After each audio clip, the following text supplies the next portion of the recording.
ഏപടി railway വീട്ടിൽ വെറുതെ ഇരുന്ന് റീൽസ് തോണ്ടുമ്പോഴാണ് തെയ്യം കാണാനൊരു പൂതി. അപ്പോൾ ലോക്കിയാണ്, പൂവാണ്, സെറ്റായി പൂവാണ്.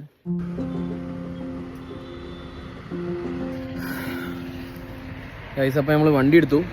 നീലാകാശം പച്ചക്കടൽ ചുവന്ന പൂവിനെ കളിക്കാമെന്ന് വിചാരിച്ചിട്ട് വന്നതാണ്. അപ്പോൾ നമ്മൾ ഇപ്പോൾ ചെർപ്പളശ്ശേരിയാണ് നിൽക്കുന്നത്. ഇവിടെ നിന്ന് നേരെ പോകുന്നത് കുറ്റിപ്പുറത്ത് നിന്ന് നമുക്ക് നമ്മുടെ ഒരു പ്രിയപ്പെട്ട ഒരാളും കൂടി ഉണ്ട്. അപ്പോൾ ആളെയൊക്കെ പിക്ക് ചെയ്തിട്ട് വേണം പോകാൻ. നല്ല വെയിലാണ്, കണ്ണൊക്കെ തീരെ വയ്യാതായിട്ടുണ്ട്. നമ്മളിപ്പോൾ നിൽക്കുന്ന സ്ഥലത്ത് നിന്ന് ഏറെക്കുറെ ഒരു 250-300 കിലോമീറ്റർ ഉണ്ടാവും നമുക്കിന്ന് പോകാൻ. അപ്പോൾ പിന്നെ അങ്ങനെ ടെൻഷനായിട്ടൊന്നുമല്ല പോണത്, ചുമ്മാ ഒരു വൈബിൻ്റെ പുറത്തൊക്കെ പോണത് കൊണ്ട് തന്നെ മെല്ലെ അങ്ങനെ പോവാ എന്നൊക്കെ വിചാരിക്കുന്നുണ്ട്. ഗായ്സ്, അപ്പോൾ നമ്മളിതാ കുറ്റിപ്പുറം റെയിൽവേ സ്റ്റേഷനിലെത്തി. ഞാൻ പറഞ്ഞ മറ്റാൾ വരാൻ കാത്ത് നിൽക്കുകയാണ്. ആളെന്തായാലും പിന്നെ എല്ലാ ഗ്യാങ്ങിലും ഉണ്ടാവില്ലോ നോർമലി. 2 മണി എന്ന് പറഞ്ഞാൽ 4 മണിക്ക് വരുന്നൊരു മനുഷ്യൻ, അതുപോലുള്ളൊരു മനുഷ്യൻ തന്നെയാണ്. എന്തായാലും നമ്മൾ വെയിറ്റ് ചെയ്യണം മനുഷ്യൻ വരാൻ. 1 മണിക്കൂറും കൂടി പിടിക്കും. അപ്പോൾ നമുക്കൊരു വെള്ളമൊക്കെ കുടിച്ച് ഇങ്ങനെ ഇരിക്കാന്നുള്ള പ്ലാനാണ്. നല്ല വെയിൽ, നല്ല ക്ഷീണം.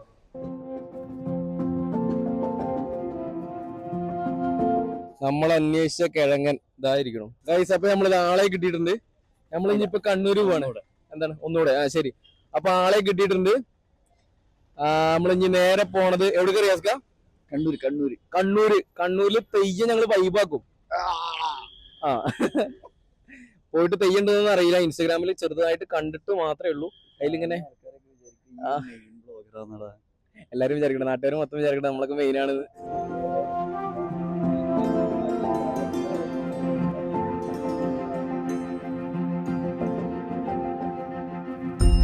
ഗായ്സ്, നമുക്ക് ഇനി ഒരു 100 കിലോമീറ്റർ കൂടെ ഏറെക്കുറെ പോകാനുള്ളൂ. ഇപ്പൊ സമയം 7:15 ആയപ്പോഴേക്ക് എങ്ങനെയെന്ന് അറിയില്ല, വേഗം എത്തി. അയ്യോ, പറയൂ റിയാസ്, എങ്ങനെ ഉണ്ടായിരുന്നു യാത്ര എങ്ങനെ ഉണ്ടായിരുന്നു പറയണ്ട. അമേസിങ്. ബൈക്കിലൊക്കെ യാത്ര ചെയ്യണവരോട് നിങ്ങൾക്ക് പറയാനുള്ളത് എന്താ?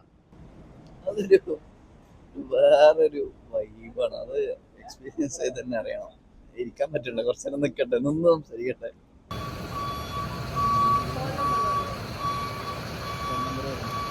ഗായ്സ്, അപ്പം നമ്മൾ മാഹിയിലെത്തി. നമ്മളിവിടെ എത്തിക്കഴിഞ്ഞാൽ ഫസ്റ്റ് പെട്രോൾ ടാങ്ക് ഫില്ലാക്കുക എന്നുള്ളതാണ് ആദ്യത്തെ പ്രക്രിയ. നമ്മുടെ നാട്ടിലത്തെ പെട്രോളിനേക്കാളും നോർമലി ഒരു 12 രൂപ താഴ്മയായിട്ടാണ് ഇവിടുന്ന് കിട്ടുന്നത്. പിന്നെ ഡീസലാണെങ്കിലും 10 രൂപയുടെ വ്യത്യാസം വരും. പിന്നെ ജിയോ പമ്പുകളിലാണ് ഈ പ്രത്യേക ഒരു സർവീസ് അവർ കൊടുക്കുന്നത്. എന്താണെന്ന് വെച്ച് കഴിഞ്ഞാൽ ഇവിടെ വന്നു കഴിഞ്ഞ് കഴിഞ്ഞാൽ 5 മണിയുടെ ഉള്ളിലാണെങ്കിൽ വീണ്ടും നിങ്ങൾക്ക് ഒരു 2 രൂപയുടെ ഡിസ്കൗണ്ട് ഉണ്ടായിരിക്കും. ഇതിന് പുറമെ ജിയോ പമ്പ് വേറൊരു സംഭവം കൂടി, നമ്മുടെ ഇന്ത്യൻ ഓയിൽ കാണിക്കുന്ന ഇന്ത്യൻ റിവാർഡ്സ് പോലെ അല്ലെങ്കിൽ എക്സ്ട്രാ റിവാർഡ്സ് പോലെ തന്നെ നമ്മുടെ ജിയോക്കാരും ചെയ്യുന്നുണ്ട്. നിങ്ങൾ നമ്പർ ഇവിടെ രജിസ്റ്റർ ചെയ്യുക. ഏത് പമ്പിലാണെങ്കിലും, ജിയോൻ്റെ ഏത് പമ്പിലാണെങ്കിലും നിങ്ങൾ പോയി കഴിഞ്ഞ് കഴിഞ്ഞാൽ എക്സ്ട്രാ റിവാർഡ്സിനെ പോലെ നിങ്ങൾ അടിക്കുന്ന പെട്രോളുകൾ ഫോൺ നമ്പർ പറഞ്ഞ് രജിസ്റ്റർ ചെയ്ത് കഴിഞ്ഞാൽ നിങ്ങൾക്കത് പോയിന്റ്സായി കയറും. അപ്പോൾ എത്ര ലിറ്റർ അടിക്കണോ അത്രയും പോയിന്റുകളാണ് നിങ്ങൾക്ക് കയറുക. അത് കുറച്ചൊരു അത്യാവശ്യം 50 പോയിന്റൊക്കെ ആകുമ്പോൾ നിങ്ങൾക്കത് റെഡീം ചെയ്യാൻ പറ്റും. വലിയ അത്രയ്ക്ക് അടിപൊളി പോയിന്റ് ഒന്നും അല്ല, പക്ഷേ ഏതായാലും നമുക്ക് അടിക്കണം. സോ നോർമലി അത് അടിച്ചിട്ട് പോവുക. അതെല്ലാവരും ചെയ്യാൻ ശ്രമിക്കുക.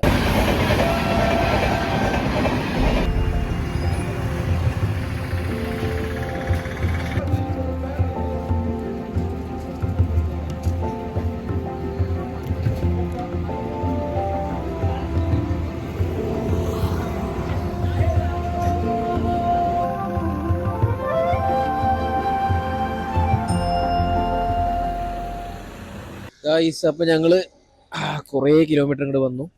ഇനി നേരെ പോകുന്നത് റൂമിലേക്കാണ്. നമ്മുടെ ഒരു കൂട്ടുകാരുണ്ട്, അവൻ്റെ വീട്ടിൽ പോകാന്നുള്ള, വീട്ടിലേക്കല്ല അവൻ്റെ റൂമിലേക്ക് പോകാന്നുള്ളൊരു പ്ലാനാണ്.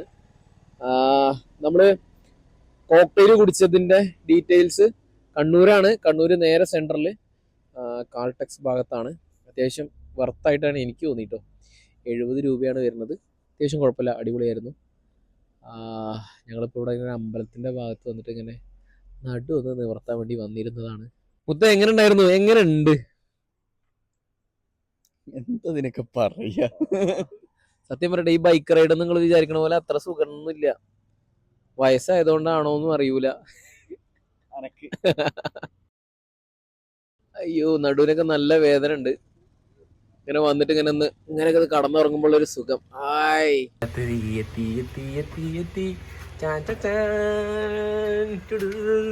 ഞങ്ങളങ്ങനെ എൻ്റെ സാമ്രാജ്യം എത്തി. ഇത്രയും വലിയൊരു വീട്ടില് ഇവൻ ഒറ്റയ്ക്ക്. ഇവ ഒറ്റക്ക് നോ പറയണു. എടാ എന്താ ശരിക്കും സത്യം എന്താ ഞാൻ മൊത്തത്തില് നോക്കിട്ട് വരട്ടാ. കട്ടിലിന്റെ അടിയിലൊക്കെ നോക്കിയോട്ടെ. ബാബा ഇറങ്ങ ഇറങ്ങ് മതി മതി മതി വാ.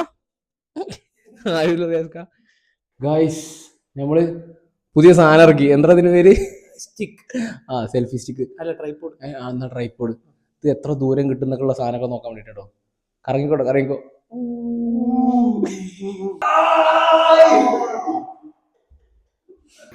ഗായ്സ് അങ്ങനെ ഉറക്കത്തിന് എണീറ്റു.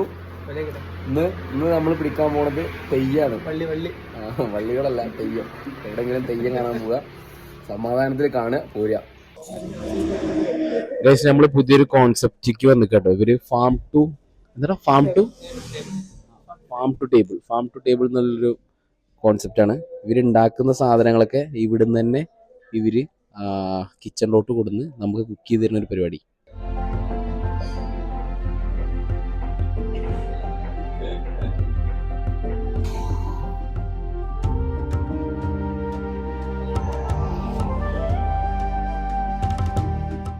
ഗൈസ് ഇതാണ് നമ്മൾ പറഞ്ഞ സ്ഥലം, ഭോജൻശാല എന്നുള്ളത്. ഇവിടെ ഇവരുടെ ഏറ്റവും വലിയ ക്വാളിറ്റി എന്ന് പറഞ്ഞാൽ ഭയങ്കര ഓർഗാനിക് ആയിട്ട് ഇവരുണ്ടാക്കുന്ന എല്ലാ പ്രൊഡക്ട്സുകളും ഇവരുടെ ഒരു കിച്ചൺ തന്നെ ഉണ്ട് ഇവിടെ. എന്നിട്ട് അതിൽ നിന്ന് ഉണ്ടാക്കിയിട്ട് നേരെ അവിടെ തന്നെ സെർവ് ചെയ്യുക എന്നുള്ള കോൺസെപ്റ്റാണ്. ഫാം ടു പ്ലേറ്റ് എന്നുള്ളൊരു കോൺസെപ്റ്റാണ് ഇവർ പറയുന്നത്. പക്ഷെ അടിപൊളിയാണ്. ഞങ്ങളിപ്പോൾ ഇവിടുന്ന് ഫുഡൊക്കെ കഴിച്ചു. നല്ല ഫുഡായിരുന്നു കേട്ടോ, അടിപൊളിയാണ്. ഞങ്ങൾ ചുമ്മാ ആട്ടി ഓടിച്ചില്ലെങ്കിൽ ഉള്ളിലോട്ടൊന്ന് കയറിയൊക്കെയാണ് പോയോക്കാം. സ്വന്തം അമ്മായിൻ്റെ പെരേക്ക് പോണേന്റെയാണ് രണ്ടും കൂടിയും പോണത്. വാച്ച്മാനൊക്കെ ഇല്ലാത്തതുകൊണ്ടായിരിക്കും. ആട്ടി കഴിഞ്ഞാൽ എന്തായാലും ഓടണം ഇവിടുന്ന്.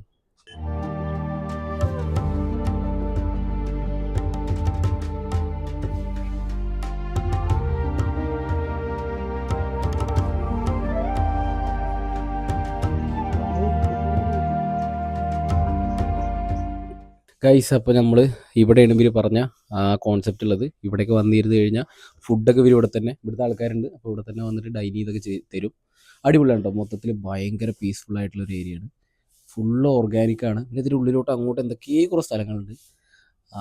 അങ്ങോട്ടൊന്നും പോകാൻ പറ്റില്ല എന്നൊക്കെ പറയുന്നുണ്ട്. അല്ലെങ്കിൽ സ്പെഷ്യൽ പെർമിഷനൊക്കെ എടുക്കണം എന്നൊക്കെ പറഞ്ഞിട്ടുണ്ടായിരുന്നു. ഇവിടെ ആരെയും കാണാത്തതുകൊണ്ട് അങ്ങോട്ടൊന്നും പോകണില്ല.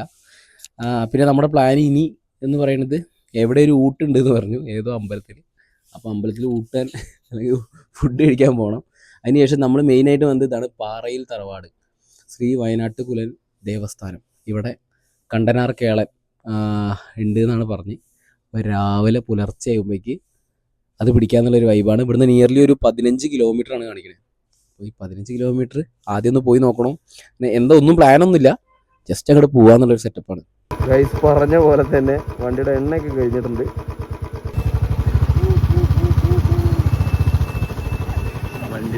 ദൂരെ ഇറക്കാമല്ലോ.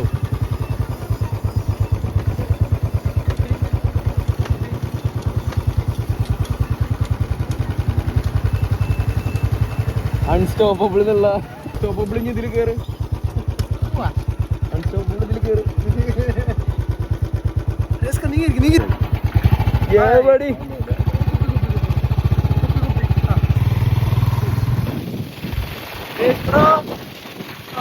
എവിടെ ഏതെങ്കിലും എന്തെങ്കിലും എത്തിച്ചിട്ടുണ്ടാവുന്നത്. ഇത്രയും കാലം കഴിഞ്ഞിട്ട് കാര്യമില്ല. എണ്ണ 50 റുപ്യക്കല്ലാണ്ട് അടിക്കൂല.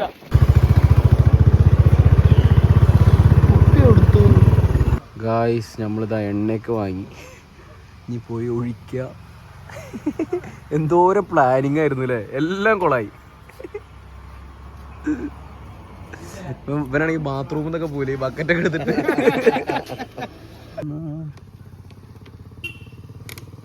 ഗായ്സ് അപ്പം നമ്മൾ വീട്ടിൽ നിന്ന് വീണ്ടും ഇറങ്ങി വണ്ടി എടുത്തിട്ട്. ഒന്ന് വൈകുന്നേരമൊക്കെ ആയിരുന്നു കേട്ടോ, അതുകൊണ്ട് വെയിലും കാര്യങ്ങളൊക്കെ ആറിയിട്ടുണ്ട്. കവായി ഐലാൻഡ് എന്ന് പറഞ്ഞിട്ട്, ഐലാൻഡ് അല്ലേ ബീച്ച്, പ്രൈവറ്റ് ബീച്ചാന്നൊക്കെ പറഞ്ഞവൻ. അപ്പോൾ ചുമ്മാ അങ്ങോട്ടൊക്കെ ഒന്ന് പോവാന്നുള്ള മൈൻഡാണ്. പോയൊക്കെ എന്തായാലും. നമ്മളിതാ ബോട്ടുമ്മ കയറി. കവായിൽ ബോട്ടുമ്മ കയറി. അതിൻ്റെയൊക്കെ വീഡിയോ എടുക്കണം എന്നൊക്കെ ഉണ്ടായിരുന്നു. എന്തോ ഭാഗത്തിൽ ബൈക്ക് വേഗം പാർക്ക് ചെയ്ത് എടുക്കാൻ കറക്റ്റ് ടൈമിലാണ് ഇവിടുന്ന് പോകുന്നത്. പക്ഷെ കിട്ടില്ല കേട്ടോ, കിട്ടില്ല.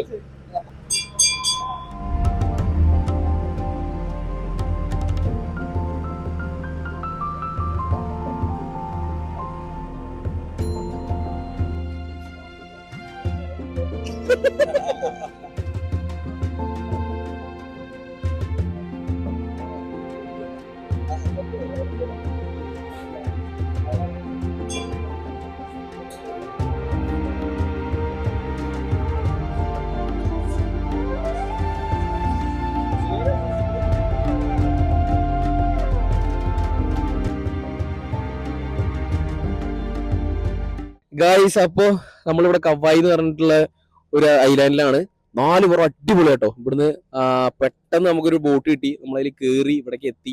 10 രൂപയാണ് ഒരാൾക്ക് വരുന്നത് ഇവിടുന്ന് ബീച്ചിലേക്ക് എത്താൻ വേണ്ടിയിട്ട്. ബീച്ച് കഴിഞ്ഞ് ഇവിടുന്ന് അങ്ങോട്ട് കുറച്ച് നടക്കാനും കാര്യങ്ങളൊക്കെ ഉണ്ട്. പക്ഷെ ഞാൻ പറയട്ടെ, ഞാൻ ഇങ്ങനത്തെ ഒരു എക്സ്പീരിയൻസ് ഫസ്റ്റ് ടൈമാണ്. അടിപൊളിയായിരുന്നു. കുറച്ച് ദൂരേ ഉള്ളൂ. പിന്നെ അല്ലെങ്കിൽ നമുക്ക് മൊത്തത്തിൽ കറങ്ങാനൊക്കെ ഉണ്ട്. ഈ കറങ്ങൂഞ്ഞ് കാര്യങ്ങളൊക്കെ ചെയ്യാം. അവർ തേങ്ങയൊക്കെ എടുക്കുന്നുണ്ട്. അവർ അതിൽ ആ ബോട്ടിലാണ് നമ്മൾ വന്നത്. സമയം 5:45 നമുക്കൊരു റിട്ടേൺ ഉള്ളതെന്ന് പറഞ്ഞു. പിന്നെ അതിന് ശേഷം 7 മണിക്കല്ലേ പറഞ്ഞേ, 7 മണിക്ക് ലാസ്റ്റ്. അപ്പോൾ ഇത് രണ്ടാണ് റിട്ടേൺ ഉള്ളത്. നമുക്ക് അധികം സമയം കളയാതെ തന്നെ നമുക്ക് ഇവിടെ നേരെ ബീച്ചിലോട്ട് പോവാം. ബാ, സത്യം എനിക്ക് ചത്താ പച്ചയിലൊക്കെ സിനിമയിൽ വന്നേന്തി അതിലിങ്ങനെ ചാടുമ്പോ മറ്റേ കുട്ടീനെ വീഴുമ്പോ ഇതിങ്ങനെ പിടിച്ചു നിർത്തുന്ന സാധനമൊക്കെ അല്ലേ, അതിന് കാണിക്കാനുള്ള മാസം ഒന്നും ഉണ്ടായിരുന്നില്ല. നീ കാണിച്ചു കഴിഞ്ഞാൽ നേരെ വെള്ളത്തിലായും. ഗായ്സ്, അപ്പൊ ഇവിടെ സത്യം പറയാലോ നമുക്ക് ഭയങ്കര വെർത്തായ ഒരു ബീച്ചാണ് കേട്ടോ. എന്താ അവിടേക്ക് പോയിക്കോ, അത്രയും ആൾക്കാർ മാത്രമേ ഇതിലുള്ളൂ. ശരിയാണല്ലോ, കാണില്ല അല്ലേ? എന്നാ അതിൽ ഇത്ര പേരേ ഉള്ളൂ. ഒരു കൂടി പോയാൽ ഒരു 30 ആളുണ്ടാവും. അത്രയാണ് ഈ ബീച്ചിലെ ആൾക്കാരുള്ളൂ. ഇവരൊക്കെ ഇനി 5 മണിയാകുമ്പോ ഇവരൊക്കെ തിരിച്ചും പോവും.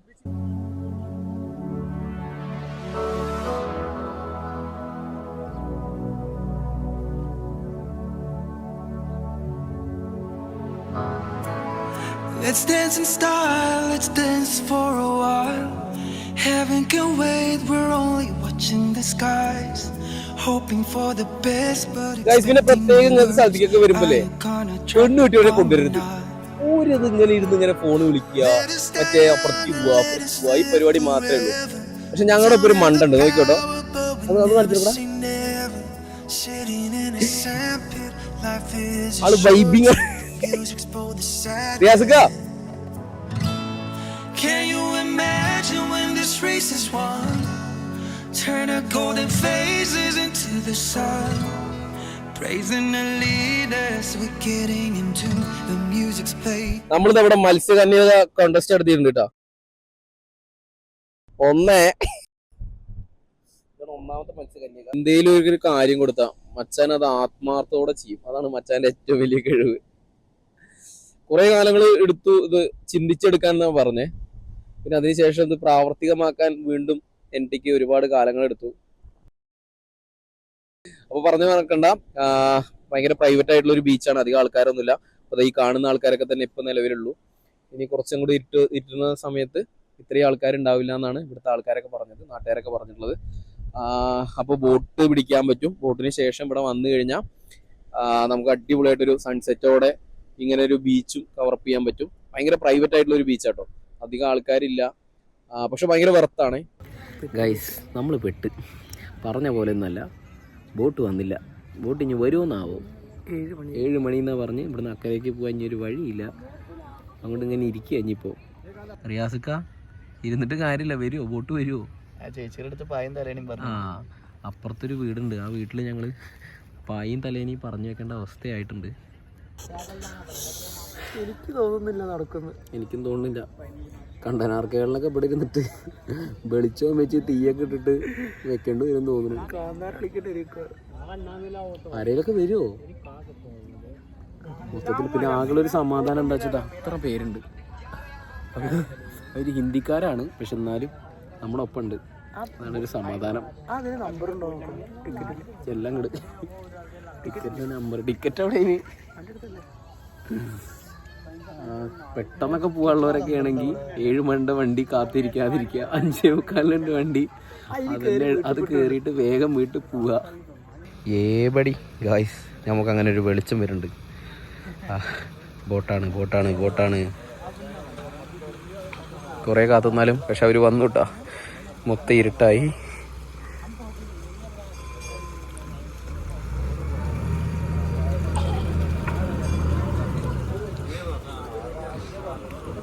കിട്ടി, ഞങ്ങൾ സേഫാണ്. കിട്ടി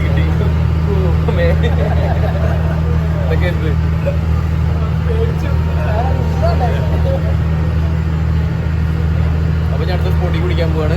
നേരെ പോണത് തെയ്യത്തേക്കായിരിക്കും. ഗൈസ്, അപ്പം പൊള്ളിച്ചത് ഇവിടുത്തെ മെയിനാന്നൊക്കെ പറഞ്ഞ് ആദ്യമായിട്ട് കഴിക്കണേ.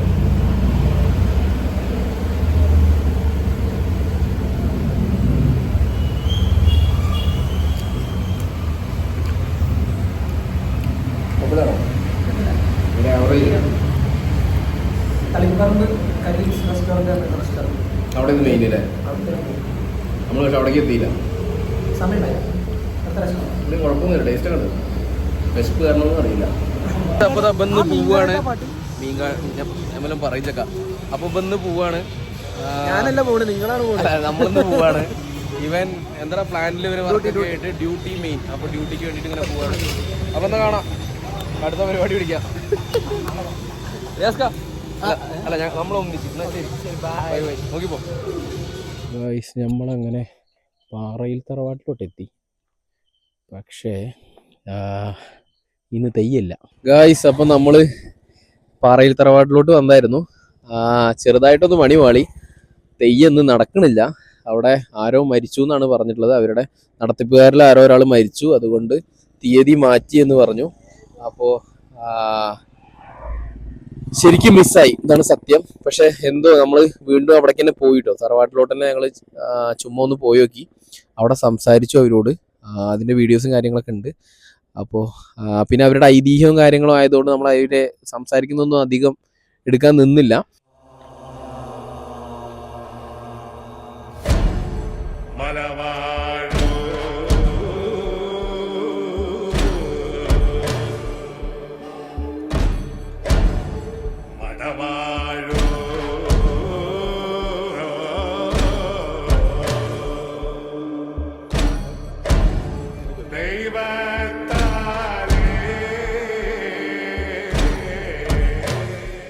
ഇവിടെ തീയതി മാറ്റിയത് വെച്ചിട്ട് 24, 25 തീയതികളിലാണ് തെയ്യം മാറ്റിയിട്ടുള്ളത്.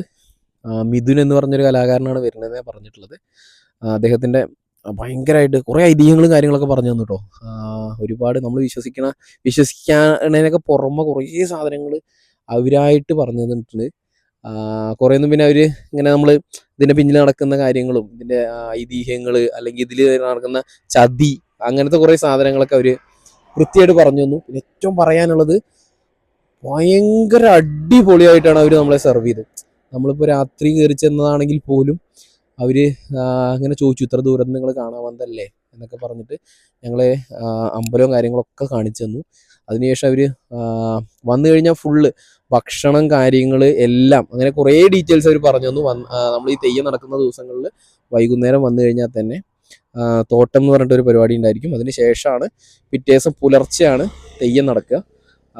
അപ്പോൾ ഈ തെയ്യം സമയത്തൊക്കെ ആ ദിവസം വരെയുള്ള അവിടെ കാണികൾക്ക് വരുന്ന എല്ലാവർക്കും ഭക്ഷണം, ചായ കാര്യങ്ങളെല്ലാം അവർ തന്നെ കൊടുക്കും. ഭക്ഷണം ഇല്ലാതെ ആരും ഇരിക്കരുത് എന്നുള്ള ഒരു കോൺസെപ്റ്റാണ് അവർ പറഞ്ഞിട്ടുണ്ടായിരുന്നത്. അങ്ങനെ എനിക്ക് ഭയങ്കര എന്താ പറയുക, ഭയങ്കര അടിപൊളിയായിട്ടാണ് തോന്നി. അവരെല്ലാവരും നമ്മളെ ഭയങ്കരമായിട്ട് കൂടെ നിർത്തി സംസാരിച്ചിട്ടുണ്ടായിരുന്നു. ഞങ്ങൾ ഇന്ന് രാത്രിയിൽ വന്നതല്ലേ എന്നൊക്കെ പറഞ്ഞിട്ട് സ്റ്റേ എവിടെയാണ്, ഫുഡ് കഴിച്ചിട്ടില്ലെങ്കിൽ കഴിക്കുക, അങ്ങനത്തെ ഒക്കെ പറഞ്ഞിട്ട് നല്ല നല്ല മനുഷ്യരായിരുന്നു കേട്ടോ. ഭയങ്കരമായിട്ട് ഞങ്ങൾ ഹാപ്പി ആയിരുന്നു. പിന്നെ ഇതിന് പുറമെ കുറച്ചും കൂടി ദിവസങ്ങൾ അവർ പറഞ്ഞു തന്നു, ഏതൊക്കെ തെയ്യങ്ങൾ എവിടെയൊക്കെ നടക്കും എന്നുള്ളതൊക്കെ. തീച്ചാമുണ്ടി കാര്യങ്ങൾ, അതുപോലെ പറയൻകുട്ടി, അങ്ങനെ കുറേ തെയ്യങ്ങൾ നടക്കുന്നതൊക്കെ എവിടെയാണ് എന്നൊക്കെ അവർ പറഞ്ഞു തന്നിട്ടുണ്ട്. പക്ഷേ ഒഴിവുണ്ടാവും തോന്നുന്നില്ല. കണ്ണൂർ വന്നു. കണ്ണൂരിൽ വന്നിട്ടിപ്പോൾ തെയ്യം കാണാനാണ് ശരിക്കും ഇറങ്ങി പുറപ്പെട്ടെ. റീൽസുകാരുടെ തെറ്റുമല്ല എന്നുള്ളത് മനസ്സിലായി. കാരണം തീയതി മാറ്റിയത് അവരിട്ടിട്ടുണ്ടായിരുന്നു. 100% ഞങ്ങളുടെ തെറ്റ് തന്നെയാണ്. നമ്മൾ നേരത്തെ എന്താ പറയുക, എന്തെങ്കിലും കേട്ടപ്പോൾ അങ്ങനെ പോന്നിട്ടാണ്. പക്ഷെ എന്തുകൊണ്ടും ചെന്ന് അവരോട് നേരിട്ട് കണ്ട് സംസാരിക്കാൻ കുറേ കാര്യങ്ങൾ പറഞ്ഞ് പറ്റി, അതാണ് സത്യം. പിന്നെ അവർ പ്രത്യേകം ആവശ്യപ്പെട്ടൊരു കാര്യം എന്ന് പറയുന്നത്, ഒരുപാട് വ്ളോഗേഴ്സും അതുപോലെ തന്നെ ഇങ്ങനെ ഫോട്ടോഗ്രാഫിക്ക് ആൾക്കാരൊക്കെ ആയിട്ട് വന്നിട്ട് ഒരു വർഷം അവിടെ ഈ ഇവരുടെ ഐതിഹ്യങ്ങൾ നടത്തി വരാൻ കുറേ ബുദ്ധിമുട്ട് പറ്റിയെന്ന് പറഞ്ഞു. അതിനുശേഷം അമ്പലത്തിൻ്റെ 4 ചുറ്റുമാണ് ആൾക്കാരെ നിർത്തുള്ളൂ, ഉള്ളിലോട്ട് കടത്തി വിടില്ല എന്ന് പ്രത്യേകം അവരങ്ങനെ പറഞ്ഞു.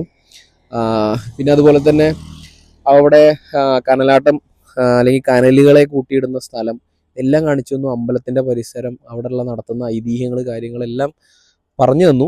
ഗൈസ്, കണ്ണൂരിക്ക് വന്ന് തെയ്യം കാണാനാണ്, പക്ഷെ അത് നടന്നില്ല. ഇനി വർക്കും പരിപാടികളൊക്കെ ആയതുകൊണ്ട് നാളെ തിരിച്ചു പോകണം. അപ്പോൾ വന്ന കാര്യം നടന്നില്ല, പക്ഷെ രസമായിരുന്നു, ഹാപ്പിയാണ്. അപ്പോൾ എന്നാൽ പോട്ടെ. ഓക്കെ, ശരി കേട്ടോ.